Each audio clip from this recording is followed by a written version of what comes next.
Hey everybody, Gary with Basecamp Trading. Take a look at how we were trading the ES this afternoon. The ES was kind of in a narrow range today. It wasn't a real big day in the ES.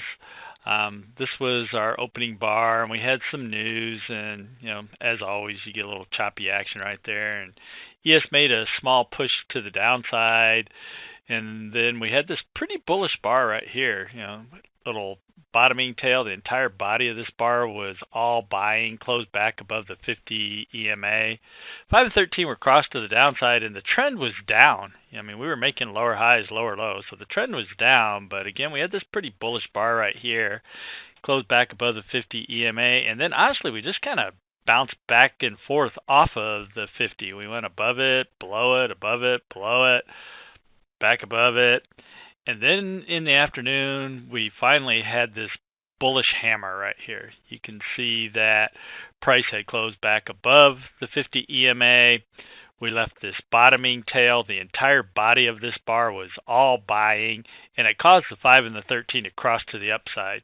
Now we're pretty much in confluence on this chart. The price is above the cloud, above the 50 EMA. 5 and 13 crossed to the upside. The 50 EMA above the 200 EMA, and we had a slow line zero touch. So we had a nice momentum reset. So we had momentum confirming our breakout on this bullish hammer. The bullish hammer triggered, and then the ES went ahead and pushed on higher. We had some overhead targets. The big one we had was 35.07, which is pretty much where we ended. I think the high was actually this bar. I think it was this bar right here, 35.06 3/4. So it didn't quite hit 35.07, but close enough. We were able to take profits, and this was a pretty good push to the upside. Depending on how you were trading it, you should have got at least $600 per contract off on that. And of course, the Unorenco chart, our primary trading chart, and this is kind of what we were watching in the afternoon. We put in our channel, and actually the channel we put in was actually based off of our 5-minute chart. We were actually had pretty well-defined support and resistance on our 5-minute chart. We had well-defined resistance at 36 3/4 and well-defined support down here at 85.5. So we had our channel drawn in here on our 5-minute chart, and we went ahead and put that in on our Renko chart because that happened to coincide with this significant pivot high right here and this significant pivot low right there. So we were just kind of watching, looking for some kind of a breakout one way or the other. We were kind of pivoting back and forth. And then after a while, we actually put in this little mini compression channel right here. You can see we had a power line down here, little double bottom right here. This little double bottom was at 34.89 3/4. Then we had a little double top right here. The double top was at 34.93.5. And so we were also watching for a resistance break on this because we were putting in higher lows. We weren't making higher highs, but we were putting in higher lows, suggesting that this might break to the upside.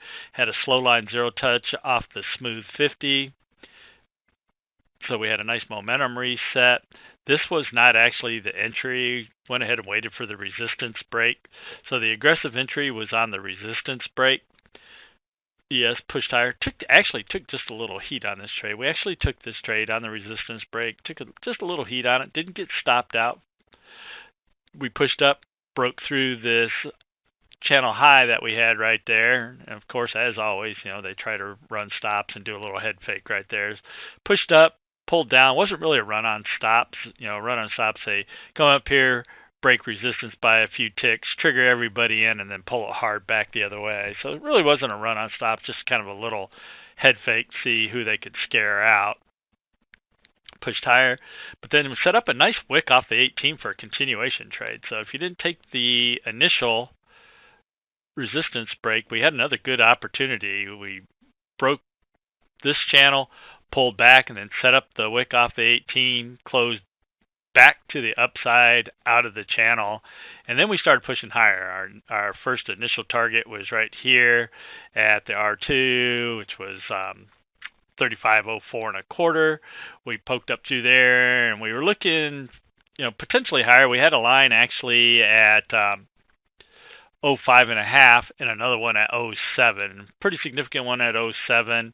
Actually took the trade off at 06 and a half, locked in our runner. So had an initial entry was off of the resistance break, added on the wick off the 18, took the runner off actually at 06 and a half, because we knew 07 was a pretty significant resistance line, and we wanted to make sure that we locked in profits, because it was a bit of a choppy afternoon, but then we got some nice profits on this move to the upside, and we didn't want to blow that.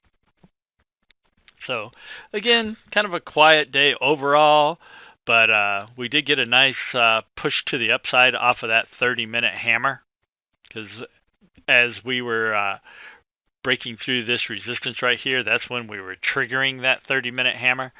So we had a 30-minute signal also confirming our move to the upside. So all in all, not a bad day trading ES futures in the afternoon.